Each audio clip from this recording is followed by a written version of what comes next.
Në përgjithësi ka shku mirë, alhamdulillah, edhe zakonisht çdo Bajram xhamit kanë gjallëri. Gjallëria do të thotë është e dukshme edhe shije qartë. Për shkak se numri i namazfaqeve është shumë i madh se sa ditëve tjera që janë ditë zakonshme, edhe pse sot është ditë e xumë, është ditë pune, megjithatë namazfaq ka pas shumë prej dy gjinive dhe gati gjitha moshave. Xhamia ka qenë e mbushur qysharat, për shkak se edhe numri është më i kufizuar, nuk është sikurse disa xhami tjera që kanë më shumë hapësirë. Po megjithatë numri i tyre ka qenë diku 150 deri 200 veta që kanë prezantuar do thotë këtë xhami. Këto do thotë xhami Mëshira Ose.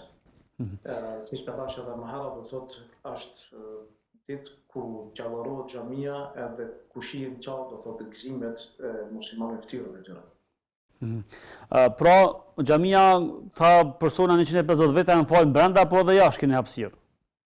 Jo, jashtë nuk ka hapësirë. Vetëm brenda. Është të tillë që nuk ka mundësi, po është vend do thotë i mbyllur, është vend do thotë ku është i kufizuar me numër, po megjithatë këtu ka edhe më shumë se një xhami që janë. Edhe prandaj besimtarë shpërndar, po te ne do thotë te kjo xhami, ky numër është numër do thotë që besoj që do ishte edhe shumë më i madh sikur të kishin pas një objekt më të madh, po mundësitë janë tilla, do thotë edhe prandaj do thotë numri është prej 150 deri 200 veta që kanë qenë prezent sot në këtë vend. Puna e vizitave sa është hala traditë tek ju të pas parasysh në vendet tona ku po jetojmë është zbeh pak a shumë fatkeqësisht e lëmë në diasporë, por ndonjëherë ju diaspora dini me kalu edhe vendeve ku njihen për vende si fetare muslimane, por që aktivitetet e shumta të juaja po bëjnë vetën që më mbajt ende lidhja e muslimanëve mes vete. S'ka dyshim që këtu ndoshta edhe friga nga dobësimi i imanit dhe friga nga humbja e identitetit fetar dhe kombëtar i bën edhe besimtarët që janë më shumë bashkë, njëri me tjetrin edhe ta vizitojnë njëri tjetrin.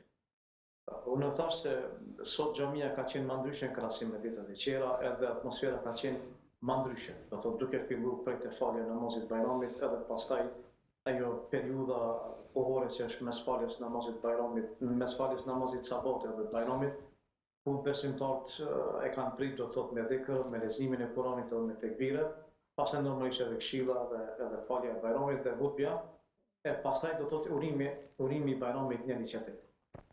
Por unë thash se dita e sotit, do thotë dita e Kurban Bajramit është ditë e xumë, është ditë pune këtu, edhe punohet e një pjesë e besimtarëve kanë shkuar në për punë, po inshallah ata kur kthehen pas punës, besoj që shkojnë i vizitojnë të afërmit e tyre edhe farefisin e tyre. Ata që janë më afër, edhe që kanë mundësi për vizita, besoj që vizitojnë edhe mbajnë për shkak se ata nuk kanë qerë. Ne këtu realisht si një familje, edhe mundohemi ta mbojmë njëri tjetrin.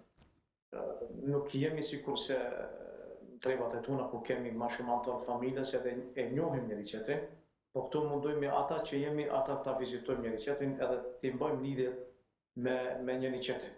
Është e vërtetë që kohët fundit ka zbehje në raporte veçanti mes familjarëve dhe mes akrabave, po kjo është realiteti jonë. Ka pas shumë faktorë që kanë ndikuar.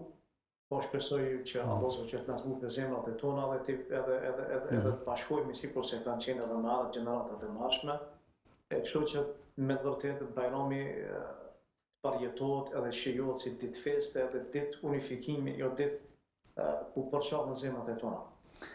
Nëse ne festojmë bashkë, atëherë ngjejmë atë kënaqësi. Nëse secili e feston veç atëherë padyshim se ajo kënaqësia dhe gëzimi është i madh.